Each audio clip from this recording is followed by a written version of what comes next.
Assalamualaikum warahmatullahi wabarakatuh. Yang terhormat, penguji ujian kinerja PPG dalam jabatan kategori 1 tahun 2023. Perkenalkan, nama saya Ari Menggoati, Sarjana Sosial, Sarjana Pendidikan, dengan nomor peserta 0792505003240. Saya mengajar di MA Miftahul Ulum Ngemplak, Kecamatan Pranggen, Kabupaten Demak, sekaligus mahasiswi PPG dalam jabatan kategori 1 tahun 2023 program studi PPKN di Universitas Muhammadiyah Malang.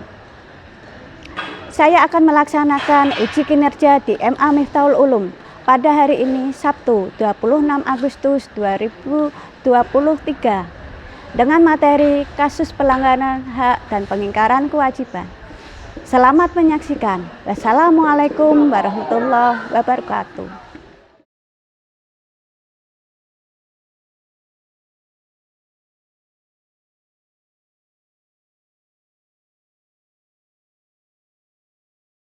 Assalamualaikum warahmatullahi wabarakatuh. Waalaikumsalam warahmatullahi wabarakatuh. Gimana kabarnya siang ini? Alhamdulillah, luar biasa, tetap semangat, terus belajar. Alhamdulillah, tetap semangat ya mengikuti pembelajaran siang ini. Baik, sebelum pembelajaran dimulai, kita minta ketua kelas Mas Rafi untuk memimpin doa. Adalah teman-temanku, sebelum kita mengawali pelajaran pada siang hari ini, mari kita berdoa terlebih dahulu. Doa mulai.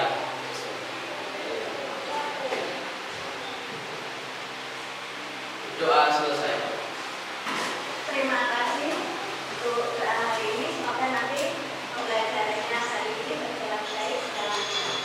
Amin. Siapa yang tidak masuk siang ini? Jangan semua. Alhamdulillah. Sudah siap mengikuti pembelajaran pendidikan Pancasila? Ya. Sebelum pembelajaran dimulai, saya minta kalian cek apakah ada sampah di bawah meja kalian, dilansing, terus baju kalian yang laki-laki apakah sudah masuk semua? Kami paling suka kalau pembelajaran itu kadang rapi, kelas bersih. Jadi pembelajaran nanti Bu Ari lebih semangat, kita semua lebih semangat. Ya, satu semangat. Semangat ya.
sebuah perusahaan PT SCS mendatangi kantor perusahaan di Jalan Gedong Panjang, Penjaringan, Jakarta Utara.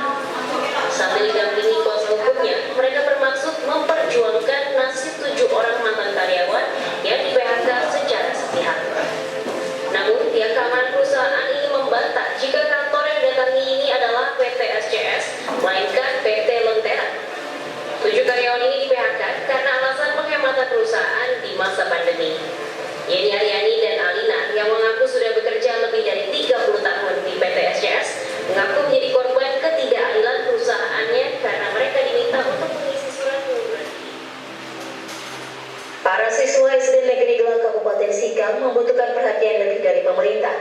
Pasalnya sekolah yang terletak di sebuah dusun terpencil ini terpaksa harus melakukan kegiatan belajar mengajar di teras kelas. Tadi apa yang dijelaskan dalam video tadi kira-kira membahas tentang kasus apa?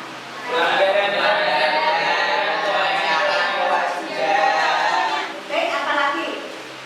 Ketiadaan ruang kelas. Ketiadaan ruang kelas yang harusnya sekolah itu nyaman. Terus apa lagi? Sungai benar. Ya, itu pelanggaran. Harusnya sungai itu untuk tempat air, bukan untuk tempat sampah. Terus apa lagi? Salah tangkap. Ya, jangan sampai seorang polisi itu salah tangkap. Sudah salah tangkap dianiaya lagi. Setelah dianiaya yang ditinggal begitu saja. Wah, itu sama saja pelanggaran kasus ini. Kira-kira faktor penyebab yang pertama apa? Dari faktor intern, faktor dari dalam dulu.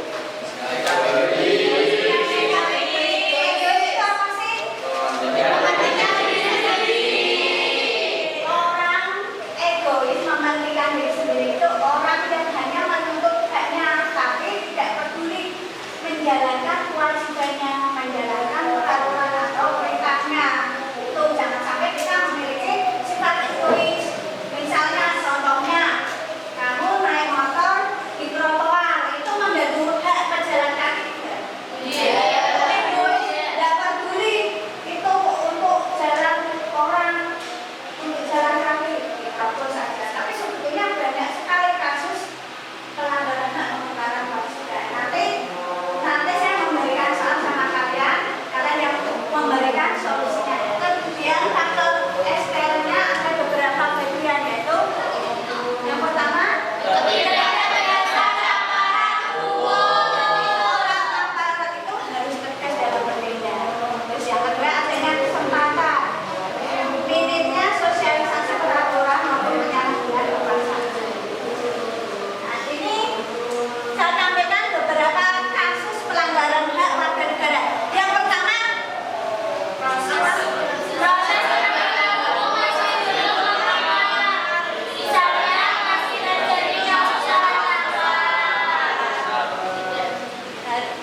proses penegakan hukum itu harus optimal. Jangan sampai salah tangkap. Kasihan orang tidak bersalah ditangkap, apalagi sampai dihukum. Nah, itu memang ada. Jangan sampai terjadi itu sama saja melanggar pasal 27 ayat 1 ya, yaitu segala warga negara bersama kedudukannya dalam hukum dan pemerintahan. Yang kedua, masih banyaknya kasus pelanggaran HAM seperti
menganalisis pelanggaran hak dan pengingkaran kewajiban sebagaimana pada UUD 1945 dan upaya penanganannya.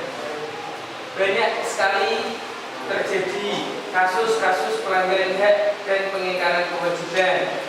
Salah satunya adalah bullying, membuang sampah sembarangan, bolos, tawuran, bonceng tiga dan tidak memakai helm saat berkendara. Penyebabnya adalah egois, rendahnya kesadaran terhadap peraturan, tidak toleran dan ketidakadaan tegasan para aparat. Selanjutnya kasus-kasus pelanggaran HAM. Penangkapan belum optimal, salah tangkap, angka putus sekolah, dan pelanggaran hak cipta. Lalu ada juga pelanggaran pengingkaran kewajiban. Yang pertama, membuang sampah sembarangan, melanggar lampu lalu lintas, dan tidak membayar pajak. Upaya-upaya pemerintahan dalam penanganan salah satunya adalah menegakkan supremasi hukum dan meningkatkan kualitas layanan publik. Sekian yang dapat saya simpulkan. Wassalamualaikum warahmatullahi wabarakatuh. Untuk selanjutnya Bu Ali akan membagi beberapa kelompok. Masing-masing kelompok Satu, dua, satu, dua, tiga, empat, satu, dua, tiga, empat. dua.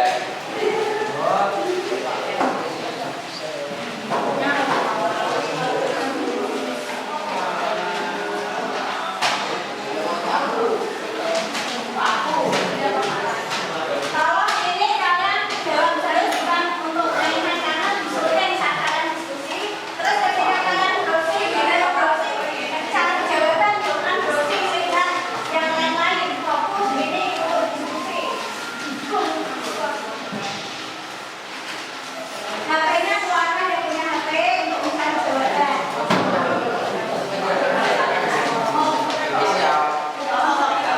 Dan sudah paham dari tugas kalian itu tadi? Untuk kelompok satu sudah dapat solusinya dari pertanyaan nomor satu? Sudah punya rancangan nanti mau membuat powerpoint-nya dan segala. Dilanjutkan, kalian punya kendala dalam menyelesaikan tugas ini? Punya Bu. Di mana? Coba tanyakan. Kendalanya itu ada di bagian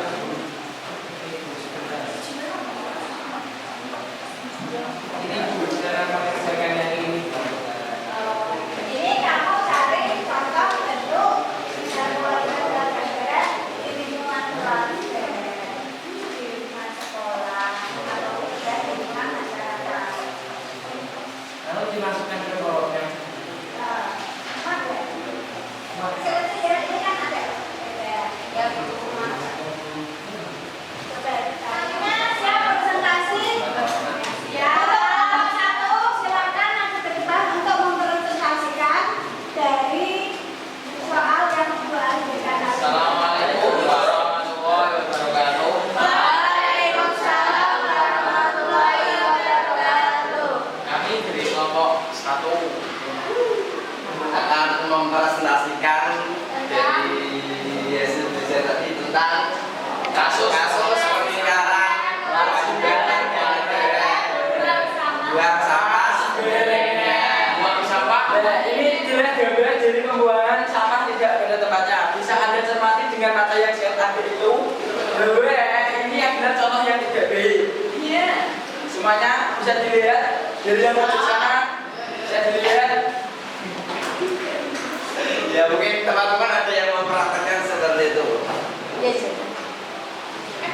Ini contoh pembuangan sampah di sungai. Ini adalah pembuangan sampah di sungai. Dari aktivitas ini banyak menimbulkan dampak negatif, di antaranya 1. Menyebabkan banjir. Akibatnya sampah itu yang dibuang di sungai tidak bisa Sumber pada Yang kedua, air akan menjadi kotor, tidak bisa dibuat kita minum atau kegiatan lainnya. Selain itu merusak ekosistem sungai, jadi ikan-ikan di dalamnya nanti mati. Cara mengatasi membuang sampah sembarangan. Yang pertama, Memberikan edukasi.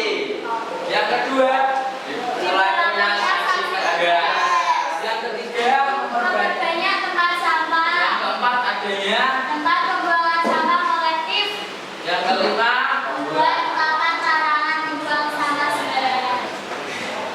Silakan bisa ditanyakan. saya mau bertanya, edukasi semacam apakah yang cocok bagi kita para siswa tentang bagaimana cara untuk membuang sampah pada tempatnya? Itu terima kasih. Oke. Terima kasih atas pertanyaannya. Jadi edukasi yang tepat adalah untuk membuat peraturan yang tegas dan disertai dengan tindakan yang sesuai, yaitu dengan membuang sampah pada tempatnya.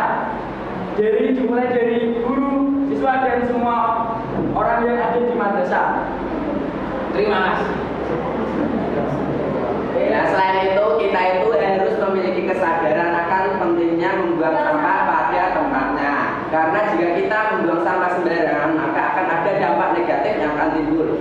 Seperti banyak nyamuk, banjir itu bisa, terus polusi udara, polusi tanah. Seperti plastik itu kan sangat sulit untuk diuraikan dengan tanah. Jadi akan merusak ekosistem tanah. Bagaimana Dengan jawaban kami, jika ada yang kurang puas bisa ditanyakan lagi. Terima kasih atas penjelasannya. Saya akan menyimpulkan atau memberi penguatan untuk kelompok 1. Pertanyaan yang bagus sekali. Apalagi kita tinggal di madrasah. Kita masih melihat banyak sampah berserakan di sekitar madrasah. Yang poin yang paling utama adalah kesadaran diri kita sendiri. Jangan hanya patuh pada perintah saja. Hanya ini perintah dari gurunya, perintah kepala sekolah. Jangan seperti itu, kita harus sadari sendiri untuk buang sampah di tempat sampah. Kalau kalian punya kesadaran, saya yakin walaupun tidak diperintah pun kalian pasti akan menjaga kebersihan dengan membuang sampah pada tempat. Assalamualaikum warahmatullahi wabarakatuh. Waalaikumsalam warahmatullahi wabarakatuh. Kami dari kelompok 2 yang beranggotakan Muhammad El Autor dengan saya sendiri, lalu ada Rohim Nur Alifi, lalu ada Nur Aliana, lalu ada Rifki Aulia dan Dari Putri. Kelompok 2 akan menjelaskan apa itu korupsi. Korupsi adalah suatu tindakan atau perbuatan manusia yang bisa merugikan negara demi mendapatkan keuntungan pribadi. Penyebab korupsi biasanya orang yang melakukan korupsi itu mempunyai sifat yang dampak korupsi. Yang pertama, menurunnya pendapatan negara. Yang kedua, rendahnya kualitas barang, jasa, dan melambatnya pertumbuhan ekonomi negara. Lalu, upaya pencegahan korupsi. Yang pertama, Memperkuat Dewan Perwakilan Rakyat. yang kedua, Memperkuat Mahkamah Agung dan jajaran peradilan di bawahnya. yang ketiga, Membangun kode etik serta Polri. 4,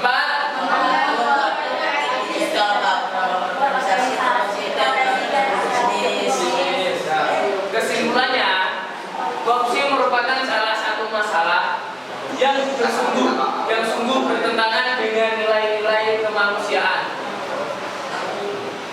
Apakah ada pertanyaan? Baik, kami dari kelompok 1 ingin mengajukan sedikit pertanyaan tentang korupsi. Nah, salah satu cara penyelesaian korupsi yaitu dengan memperkuat DPR dan hakim-hakim. Lalu bagaimana jika yang korupsi itu DPR dan anggota hakim-hakim itu? Sekian dari kami, terima kasih. Terima kasih atas pertanyaannya. Nah, seperti yang dipertanyakan oleh Mas Alfred Mustaqim, upaya pencegahannya itu memperkuat dewan perwakilan rakyat. Dan pertanyaannya, bagaimana kalau DPR-nya itu yang korupsi? Itu yang sulit. Maka dari itu terbentuklah yang namanya KPK.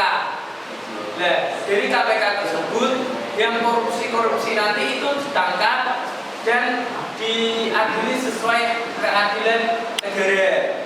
Kita sempat terima, begitulah jawaban dari kelompok B. Terima kasih. Lalu ada pertanyaan lagi?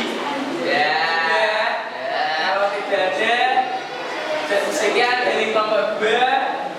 Wassalamualaikum warahmatullahi wabarakatuh. Contoh di sekolah, tadi contohnya yang pertama korupsi waktu. Ya, misalnya korupsi waktu. Ada juga satu yang dicontohkan Mas Ali juga di negara malah korupsi itu tidak boleh. Atau juga ada misalnya dalam berbohong sama orang kaya, tidak ada iuran, tapi ngomongnya ada iuran yang biasa. Padahal itu bohong sama orang tua. Itu bibit-bibit korupsi dari kecil.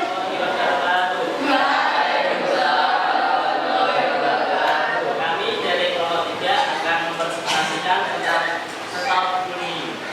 Bullying adalah tindakan tidak terpuji berupa penindasan yang dilakukan oleh seseorang atau sekelompok orang dengan tujuan menyakiti orang lain, baik secara fisik maupun psikis. Umumnya tindakan ini bersifat agresif, mengintimidasi, dan dilakukan secara berulang atau terus-menerus. Nah, bentuk-bentuk bully. 1. Kontak fisik langsung, kontak verbal langsung. 3. Perilaku non verbal langsung. 4. Perilaku non verbal tidak langsung. 5. Cyberbully. Dan 6. Pelecehan seksual.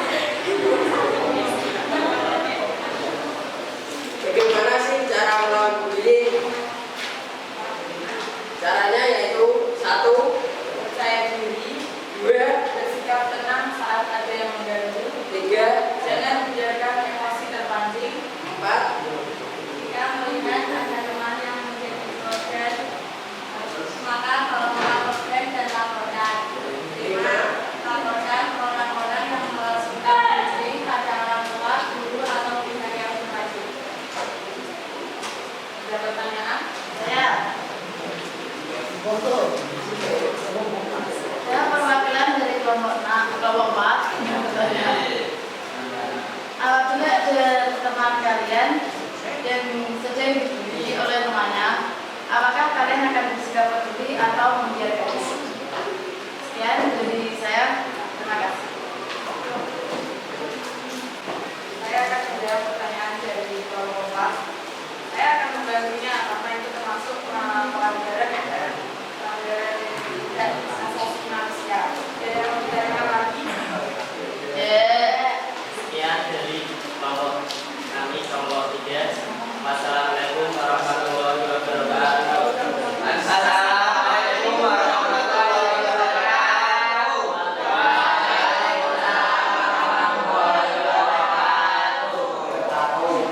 Perkenalkan, kami dari kelompok 4 ingin memperkenalkan satu-satu diri. Yang paling pojok ada Mbak Tahir, ada juga Mbak Rahmatus ada Mas Akhir Arif, ada Mas Dian dan Mas Sofi Aska. Kelompok kami akan mempresentasikan tentang pelanggaran lalu lintas. Pelanggaran lalu lintas. Pelanggaran lalu lintas adalah suatu perbuatan atau tindakan yang dilakukan seseorang yang mengemudi kendaraan umum atau kendaraan bermotor juga berjalan kaki yang bertentangan dengan peraturan perundang-undangan di bidang lalu lintas dan angkutan jalan. Menerobos lampu merah. Menurut sebuah penelitian, contoh kasus semacam ini cukup sering terjadi di kota-kota besar. Kasus pelanggaran lalu lintas ini tergolong biaya.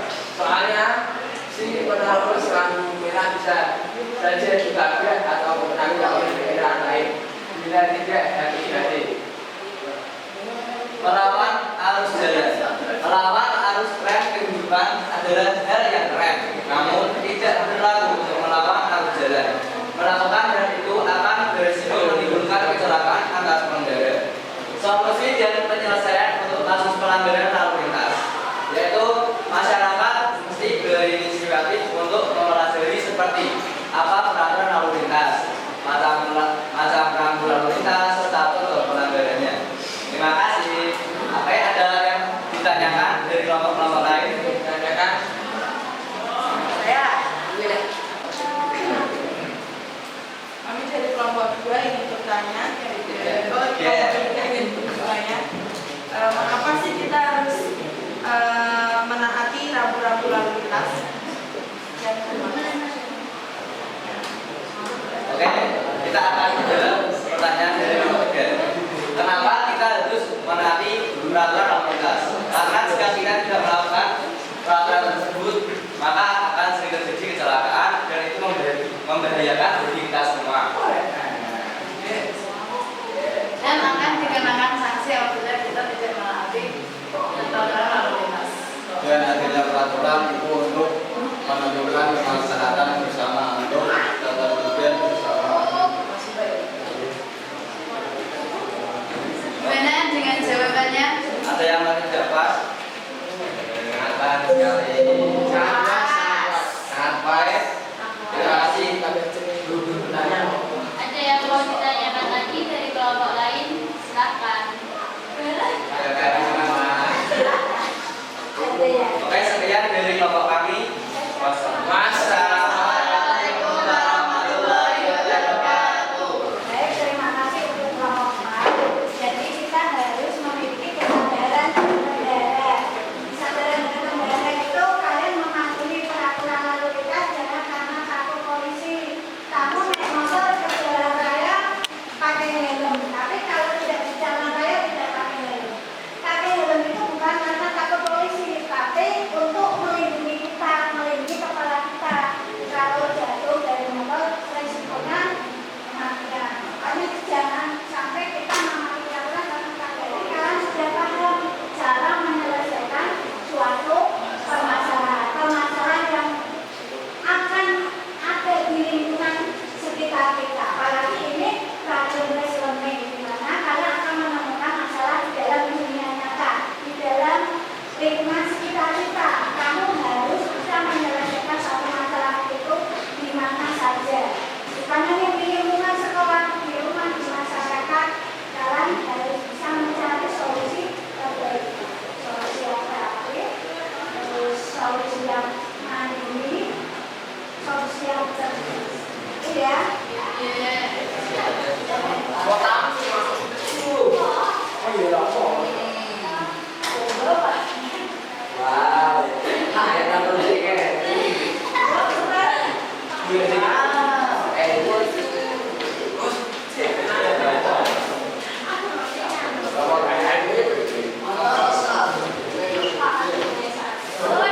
Dari tadi pembelajaran yang sudah saya berikan, yang pertama kita membahas tentang apa?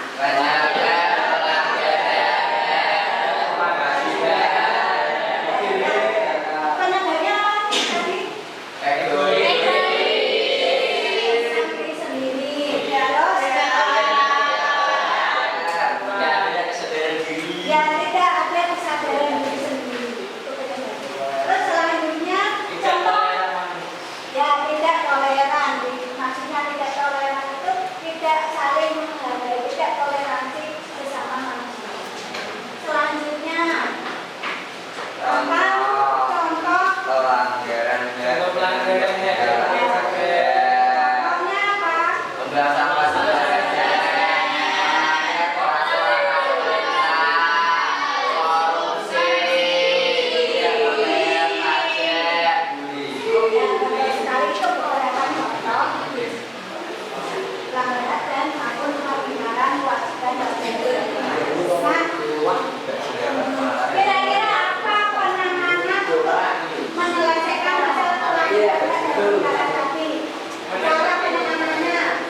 pembelajaran kita.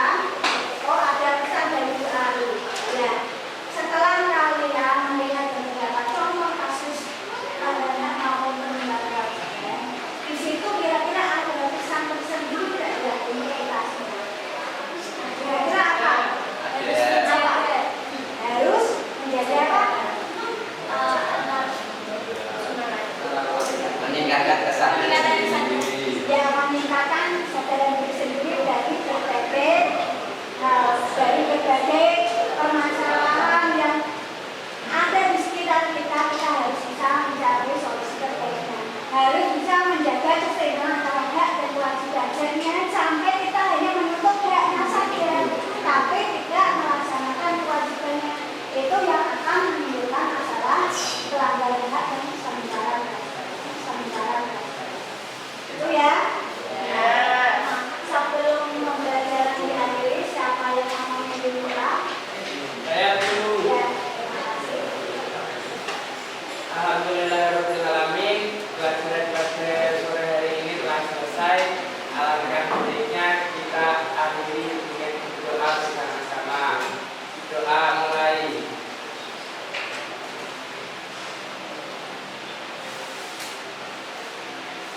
Doa selesai. Saya akhiri pembelajaran.